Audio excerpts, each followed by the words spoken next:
When the market crashes, my phone also feels like crashing.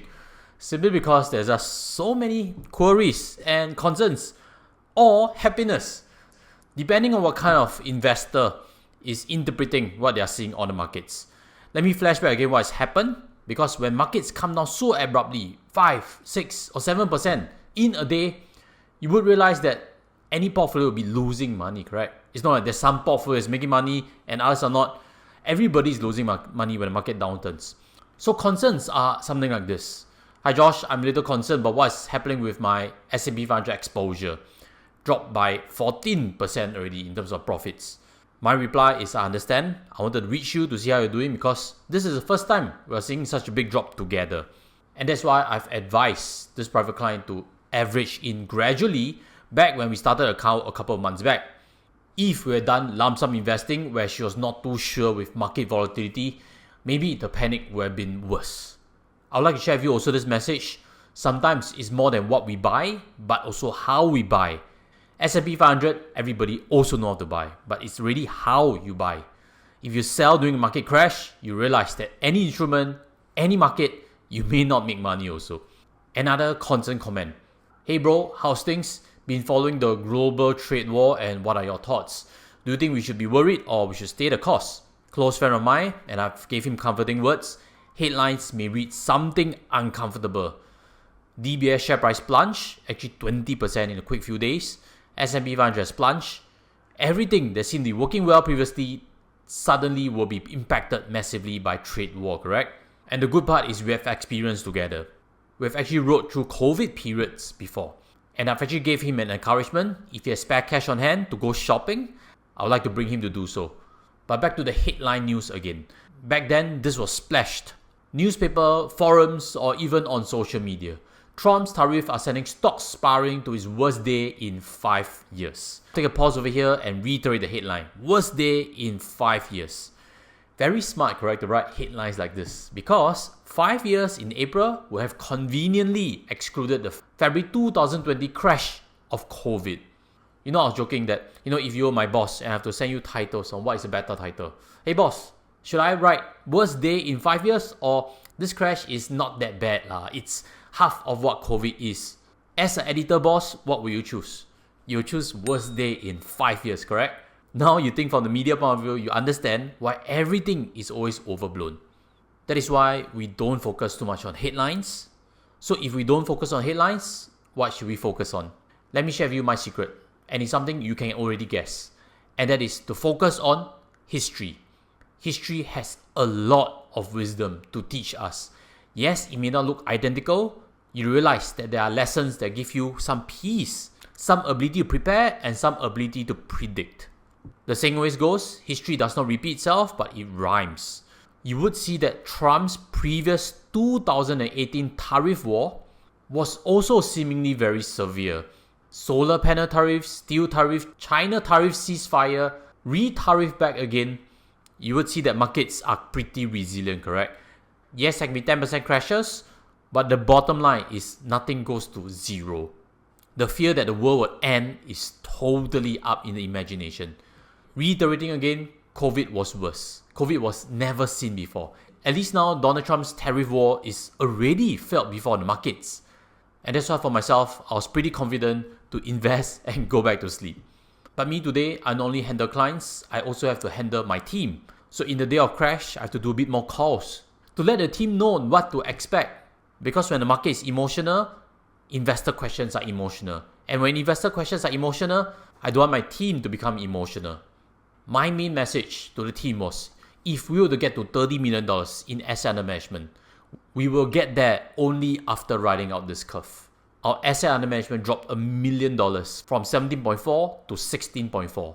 No matter how we diversify, as long as we are in equities, it's still a bloodshed. So again, whatever you see in your P&L, I'm seeing a minus 1 million in a couple of days. And the concerns do not stop there. More queries started to flood in. Josh, the market is extremely bad and I see my portfolio profits for 2 years totally wiped out. What can we do? The first part of 2 years of profit is totally wiped out.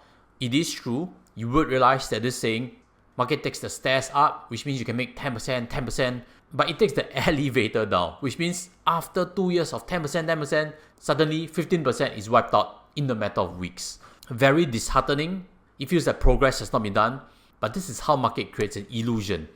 As long as you stay invested, you would realize that a spring back up will be the fastest way to get back from where you last left off. Then to this question, what can we do? The common misconception is that we can actually hedge against a market crash. If we hedge, we don't need to lose. Sounds very nice in theory, correct? Maybe there's a good chance to dispel what hedging really is. To dispel that hedging isn't without problems itself. Firstly, if you imagine a hedge can work, what is the right hedge? Is there a 100% correlation? If there is, you realize it's as good as selling. Which means if you buy Microsoft and you sell Apple, actually there's a correlation. It is still selling, it is still cutting loss. Then on the hand, if you do something that's lowly correlated, you would realize that sometimes your hedge doesn't even work. So that hope of avoiding pain may not be there. Then the other thing also is, when you hedge, you are giving up opportunity, correct? Some people use options to hedge. But the problem is that if you get your timing wrong, or you get a direction wrong, you would realize that you are giving up upside. Compound this over time, you realize your investment return is pretty poor. Hopefully, I haven't confused you and instead given you clarity. As always, leave in the comment sections what you think. And if you have benefited already, smash the like button, smash on the subscribe, join us as we march towards 70,000 subscribers, and benefit more families in their financial planning. I try my best not only impact private clients, I also try to put my information on social media, and this is a community post. A day, which is 7 April, that my portfolio dropped 31,140. 31,000. I'm generally not too emotional about it, but it's still a big number that if I've avoided it, how nice it would be. Correct? But this is not how investing works. Instead, good investing is to be able to control the emotion and do the right actions. As what you can see, I've been buying gradually on 7th of May. And if you follow the channel, you can guess what are these stocks that I bought exactly. If you can't guess, stay right to the very end. I'll leave that full tutorial of what I bought right to the very end of this episode. I brought my point of view also to other social media platforms like LinkedIn. You can also connect with me over there. And I'd like to bring up a comment that is not from a direct connection. The person apparently works in a bank and seems very knowledgeable. And let's read through it before I give you my point of view. Sharing that same post, his comment was, buy the dips, average down, double down is what retail investors do when market experiences panic. This is classic gambling mentality, and we know nothing good comes out of gambling. I don't know why he's suggesting that I'm gambling. Never mind. If the first trade loses money, it means your analysis was wrong or timing was wrong. Then you buy the dips a few times. How do you know the second, third, fourth decision will be correct? Repeat buying the dips a few times, very soon self-doubt will creep in. Investors will give up hope and cut the entire position, often at the lowest. Maybe it shouldn't be investors will give up hope. Maybe it's he had previously given up hope, cutting positions and often at the lowest. When market is crashing, it makes no sense to swim against the tide. Tens of thousands of smarter people are betting against you. There is no reason to believe that you saw something others did not see. The institutional investors are not buying this dip as yet. Neither should we. A 20% correction is normal. Do nothing until we get to 30 or 40%. I'll break this into two parts. The first is buy the dips, average down is a classic example of gambling. Yes, there are gamblers who do that, but I'm pretty sure that was not my direction. We can explain buying when it crashed into two general groups. One is of course that degenerate gambler. I lost money already. I want to buy more right now because I want to get out of my losses quickly. If you average down, you realize your break even is quickly. And that imagination of break even, they want to get out of that pain and close the position. That person indeed is gambling because he's hoping that the market recovers immediately, and sometimes it can drag on for years. Be careful not to take steps like this. And if you are a bit wiser, we are actually on the other side, which is an investor contrarian mindset. That investor contrarian is not buying the market headlines, is not buying the market panic. That investor contrarian mindset is to be brave when it is cheap enough to buy, with the understanding that cheap can always become cheaper. And the wait is not one day or 1 month, it could be 1 or even 5 years. For a contrarian investor, when the market panics, the focus is not on the price. The focus is on the value. I speak from the heart. I speak from what I've done in terms of actions. Because the companies I bought, I believe in their value. Let's go back to the second part of the comment. Institutional investors are not buying the dip as yet, and neither should we. Actually, we should dispel this idea of institutional investors being smarter than us, because we see hedge funds making mistakes all the time, and many institutions are actually running funds, correct? Which means if the investors in the funds, which could include retail investors by the way, and ETFs, once they sell, the institution needs to sell. So institutional investor moves have actually very little weight. If Warren Buffett is panicking, then sure, because there's an expert investor managing his own money. But the special sauce is right at the very bottom. Do nothing until we get to 30 or 40%. Will we get there? Increasingly, the odds are looking quite bad, correct? Market right now is calling that the bottom has been seen already. One of the rarest bullish signals is flashing on the stock market right now. Now, on hindsight, then these signals start to flash.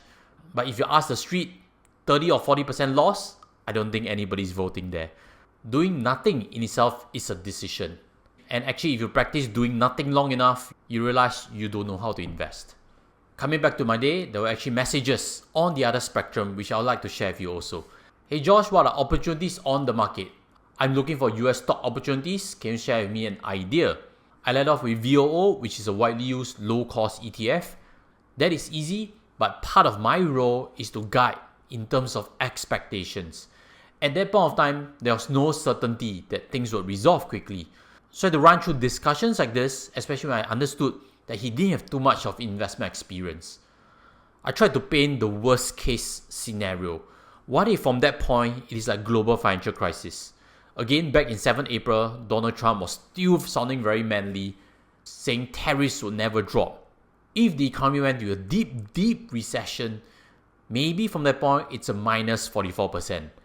That in itself is bad, but if we realize how long it takes to get back just to break even, there will easily be a 2.5-year painful ride. Thankfully for the case, we took action. The idea again is to build experience and resilience, because the next opportunity, I'm pretty sure he's much more ready. Another comment that came in, how many percent down are we? I don't want to see, I just know the percentage. 7% down in the day. But I still try to massage that feeling a bit. It's like house price. When it goes down, we don't sell. That's correct, right?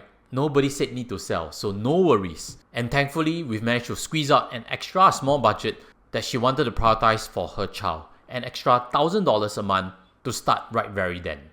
If you're looking for fee-based advisory work on your retirement planning, I can help you make important decisions on how you can optimize your finances a bit better.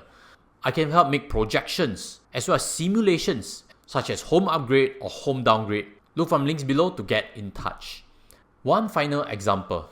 We'll be keen to pick up stocks at the dip during this time. So in this case, we've took action, we've bought some stuff, and right now, of course, it looks pretty good on hindsight. Question is, we always need to take action, correct? Once the ship sails in, we need to make a decision whether to board it or not. Sometimes the decisions feel scary, but often it's the right thing to do. And on hindsight now, the ship seems to have sailed off already, correct? An opportunity or situation has passed and cannot be changed. This is for the phrase that ship has sailed. Stock market will always give you new opportunities, but when they come, they will look scary. When they come, they will be in a haste, and they might also live in a hurry. Thank you for watching right at the very end. Check out this previous video on what I've actually bought during this market crash. I'll sign off from here and see you there. Take care as always. Goodbye.